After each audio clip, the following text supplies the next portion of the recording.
Salut tout le monde, aujourd'hui je vous présente comment surprendre vos amis avec un petit budget. Donc pour ma part, j'ai été chez Renaud-Bré et je suis tombée sur un livre que voici. Donc les 7 clés du succès. C'est un livre que j'ai choisi pour une de mes amies parce que dernièrement elle a un power trip sur comment devenir riche, comment avoir du succès dans la vie et tout ça. Donc je me suis dit que les 7 clés du succès, ce serait vraiment une belle pensée pour elle, pour lui faire plaisir. Donc vous pourriez choisir un livre, ça pourrait être un DVD, un cahier de notes, tout dépendant. Vous y allez vraiment avec les goûts de la personne que vous voulez surprendre. À mon avis, un cadeau, ça n'existe pas vraiment sans un emballage. En fait, moi, j'ai un peu une maladie compulsive d'achat d'emballage cadeau. J'aime tout ce qui est tout petit, tout cute. Des fois, il y en a des moyens. Les miens, je les ai pris chez Winners de temps en temps quand j'avais un coup de cœur puis que je trouvais que c'était pas trop cher. Genre 2, 3 piastres, 4 piastres maximum. Comme je vous dis, il y en a même avec des brillants. Et puis, ça vient avec un petit papier de soie la majorité du temps. Ça, c'est vraiment le fun, surtout si votre cadeau est à la dernière minute. Donc, pas besoin de courir partout pour vous procurer ce qu'il faut. Sinon, ce qui est super pratique, en fait, c'est du papier d'emballage. Vous pouvez l'acheter en rouleau, mais vous pouvez aussi l'acheter par feuille. Des fois, c'est une belle économie. Parfois, en fait, ça va vous revenir meilleur marché si vous voulez offrir une petite surprise puis vous avez vraiment une idée spéciale de l'allure que vous voulez donner à cet emballage-là. Donc, ça vient comme ça ici. Vous le déballez, puis vous coupez ce que vous avez besoin. Les retails, ben, vous vous en servez pour un prochain do-it-yourself ou un cadeau que vous voulez faire à quelqu'un d'autre. Selon moi, les plus beaux cadeaux, c'est ceux qui ont le meilleur emballage. Donc, emballage égale aussi ruban. Vous pouvez acheter n'importe quelle couleur. C'est souvent ceux qu'on se sert pour les ballons d'anniversaire. Autrement, je vous propose aussi d'acheter du ruban en tissu. Il y en a de tous les formats, toutes les couleurs, toutes les longueurs. Vous en avez avec des motifs. Il y en a d'autres qui sont tout simples, vraiment. J'aime vraiment utiliser des rubans. Je trouve que c'est ce qui va mettre de la vie, un petit sparkle sur votre emballage. Vous pouvez aussi utiliser du washi tape. Le washi tape, ce qui est écœurant avec ça, en tout cas, c'est à mon avis, il y en a aussi de toutes les couleurs et toutes les brillances. Vous avez des textures différentes.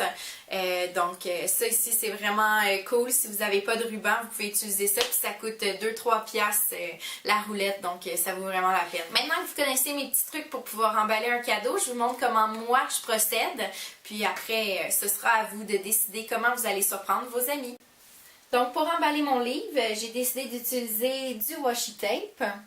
J'ai choisi du or parce que je trouve que ça s'agençait bien avec la couleur du papier d'emballage. J'ai aussi choisi ce ruban-là ici, donc un petit rosé qui va s'agencer avec la couleur des fleurs. Donc, une fois que c'est fait, ce qui est important, c'est de bien mesurer son papier avec le livre ou le DVD ou le calepin que vous aurez choisi. Donc, ce qui est intéressant avec celui-ci, c'est qu'il y a déjà des plis un peu partout. Donc, à ce moment-là, c'est plus facile peut-être de couper son papier.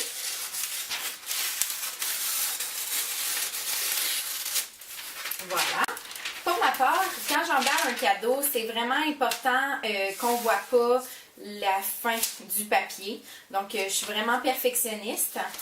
Je vais vous montrer un peu ma technique. J'aime beaucoup plier les rebords. Donc, je trouve que ça fait une belle finition. Puis, quand on va le poser sur le livre comme ça ici, après avec le pliage, je trouve que le résultat est vraiment meilleur.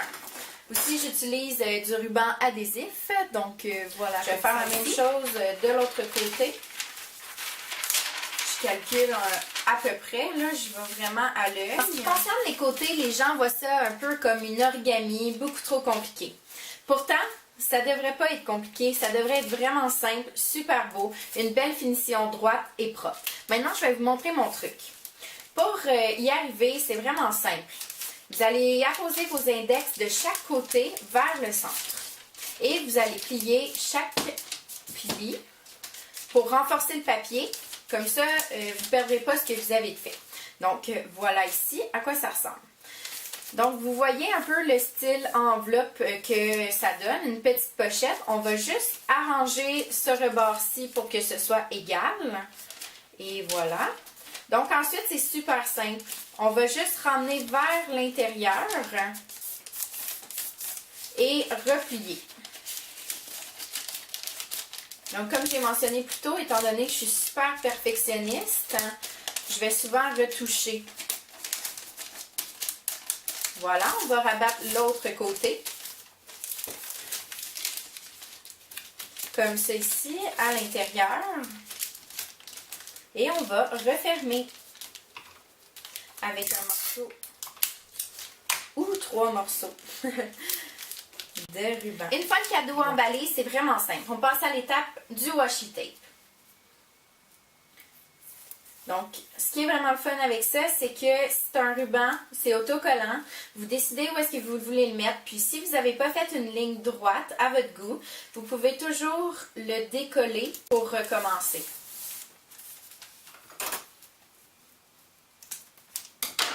Et voilà. Donc, super simple. Vous pouvez y aller naturellement. Vous pourriez utiliser une règle si vous êtes vraiment plus perfectionniste que moi et vous voulez avoir des beaux côtés.